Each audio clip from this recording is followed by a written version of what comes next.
जय हिंद दोस्तों कैसे हैं आप। उम्मीद करता हूं कि आप अच्छे होंगे।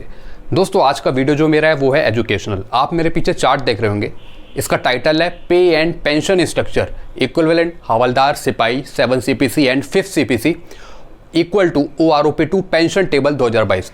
दोस्तों ये टेबल बना रखी है 7वें और 5वें पे कमीशन के आधार पे, और इसी पे हम चर्चा करेंगे OROP2 पेंशन टेबल 2022 की। सबसे पहले हम रैंक ले रहे हैं, और दोस्तों ये जो रैंक है इसके इक्वल आप देख सकते हैं नेवी में और एयरफोर्स में। सबसे पहले मैंने यहाँ पे लिया है सिपाही 15 साल, 16 साल, 17 साल। इनकी पेंशन पुरानी OROP की ये है 6665 का 2.57 यानी 17130। दोस्तों ये है पेंशन जो 2006 से पहले आए। उसके बाद जो 7 CPC में पेंशन आ रहे हैं, अगर हम सिपाही की बात करें तो दोस्तों उनकी पेंशन अगर देखें रैंक में तो दोस्तों उनकी पेंशन है 21926 या फिर 21438, उसी के आसपास है। तो दोस्तों जिस तरीके से उनको बढ़ी हुई पेंशन मिली, एक ACP MACP का फ़ायदा मिला, तो जो 7 CPC वो पेंशन ले रहे हैं वही पेंशन देनी है पुराने पेंशनर्स को। तो दोस्तों यहाँ पे डिफरेंस बन रहा है 4796 का, क्योंकि किसी की 21926 है, किसी की 21438 है। तो जो डिफरेंस आ रहा है पेंशन में पुराने पेंशनर्स को और नए पेंशनर्स की पेंशन में, वो डिफरेंस है 4796 और दूसरा है 4308 का। दोस्तों अगर यही जो डिफरेंस आ रहा है, अगर यही पुराने पेंशनर्स की पेंशन में जोड़ दें तो दोस्तों उस डिफरेंस को ख़त्म किया जा सकता है। तो दोस्तों अब देखिए यहाँ पे फिर ये सिपाही है जो 2006 के बाद आए, यानी सिपाही MACP2, जिसमें सिपाही ACP1 या फिर सिपाही ACP2 लिखा होता है PPO में। तो दोस्तों उनकी आप पेंशन देखिए, उनकी पेंशन है 21438 से लेके 21926, जैसा कि मेजर जनरल सतबीर सिंह जी ने एक PPO भी डाला था। दोस्तों ये सिपाही है जिन्हें ACP MACP मिली, उनकी पेंशन है 7 CPC के आधार पे 21438 और 21926। दोस्तों इनकी पेंशन जो बनी वो नोशनल पे के आधार पे बनी है। दोस्तों इनकी 37,676, फिर उसमें MSP ऐड है 5200, यानी जिन्हें ACP और MACP मिल रखी है 37,000 उनकी बेसिक पे, फिर उसमें MSP उनकी इंक्लूड है, प्लस उसमें क्लासिफिकेशन अलाउंस ऐड है। तो टोटल उनकी जो बनी हाफ करके पेंशन वो बन रही है 21,438। ऐसी दोस्तों एक और पेंशन है, जैसा मैंने आपको बताया कि 21438 से लेके 21926 के बीच में ऐसी एक और पेंशन है, वो है 21926 की 7 CPC के अनुसार। तो दोस्तों ये तो मैंने आपको दोनों चीज़ समझा दी।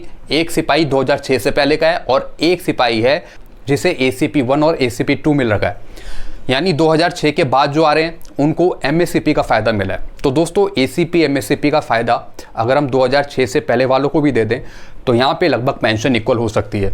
ऐसी दोस्तों आप हवलदार का देखिए, हवलदार 24 साल पे देखिए। दोस्तों इसमें नेवी और एयरफोर्स का भी देख सकते हैं, क्योंकि उससे क्वालिफाइंग सर्विस यहाँ पे बढ़ सकती है, 24 से ऊपर हो सकती है अगर आप हवलदार के इक्वल देखें नेवी में या फिर एयरफोर्स में। तो दोस्तों यहाँ पे मैंने लिए क्वालिफाइंग सर्विस 24 से लेके 25.5 ईयर्स, इसके इक्वल आप एयरफोर्स में भी देख सकते हैं। 7808 का 2.57 यानी 20,067। तो दोस्तों यहाँ पे एक हवलदार को नुकसान हो रहा है जो 2006 से पहले का है 4,933 रुपये का, और एक और हवलदार है जिसे लॉस हो रहा है 3,933 का, यानी जो अभी 7 CPC में पेंशन आ रहे हैं उनकी लगभग पेंशन है 25,000 कुछ। तो दोस्तों अब देखिए आप एक और हवलदार जो MACP1 है 24 साल में, दोस्तों इनकी पेंशन है 24 से 25,000 रुपये। तो दोस्तों इन्हीं पेंशन को बराबर करना है, इन्हीं पेंशन को पास करना है 2006 से पहले आए पेंशनर्स के लिए, ताकि उनकी भी पेंशन इक्वल हो सके, उनको भी अच्छी पेंशन मिल सके 7 CPC में आने वाले पेंशनरों के समान। तो दोस्तों मैंने आपको बताया यहाँ पे इनकी पेंशन है 24 से 25,000। इसमें भी इनकी कितनी बेसिक पे बन रही है 42,800 या फिर 44,800, प्लस इसमें इनकी MSP ऐड है 5,200 की, और फिर उसका आधा करके इनकी पेंशन बन रही है 24 से 25,000। 7 CPC में इनकी पेंशन बन रही है 24,000 से 25,000। आप देख रहे हैं दोस्तों अब हम बात करेंगे क्या ACP MACP कारण हैं अगर हम 2006 से पहले वालों के लिए ACP MACP लागू नहीं करते हैं। तो दोस्तों क्या इस कारण की वजह से पेंशन इक्वल नहीं हो पा रही है? आइए समझते हैं। जो हवलदार 6 CPC 2006 से पहले के हैं, 24 साल कलर सर्विस पर जो पेंशन आए हैं, उन हवलदार की बेसिक पेंशन 7 CPC में आने वाले हवलदार के बराबर होनी चाहिए। दोस्तों ये पॉइंट तो पहला पॉइंट करेक्ट है। इनका कहना है कि जो 7 CPC में पेंशन आ रहे हैं, जो वो पेंशन ले रहे हैं, उस पेंशन को आप पास करिए 2006 से पहले वाले पेंशनर्स के लिए, ताकि उनकी भी पेंशन सेम हो। तो ये पॉइंट बिल्कुल करेक्ट है।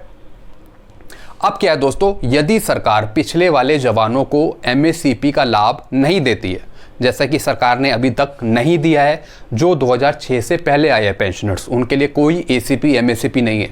यदि सरकार उन्हें ACP MACP का लाभ नहीं देती है तो उनकी बेसिक पेंशन से 555 रुपये मात्र कम होना चाहिए। MACP का फ़ायदा 37,000 बेसिक पे पर 3% और फिर उसका आधा है। यानी अगर किसी की बेसिक पे 37,000 है तो दोस्तों उसका फिर 3% और फिर उसका आधा, यानी 555 रुपये का डिफरेंस 1,110 है।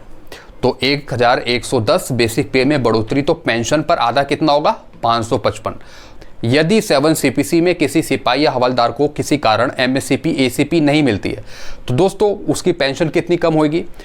550 से 700 रुपये के बीच में कम होगी। यानी अगर 7 CPC में किसी कारण या फिर 2006 के बाद जो आ रहे हैं किसी कारणवश उन्हें ACP MACP का फ़ायदा नहीं मिला, तो मात्र उनकी जो पेंशन कम होगी वो होगी 550 से 700 रुपये के बीच में।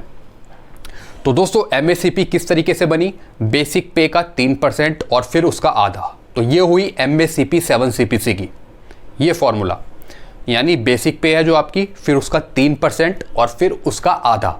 तो दोस्तों ये मैंने आपको कुछ कॉन्सेप्ट समझाए।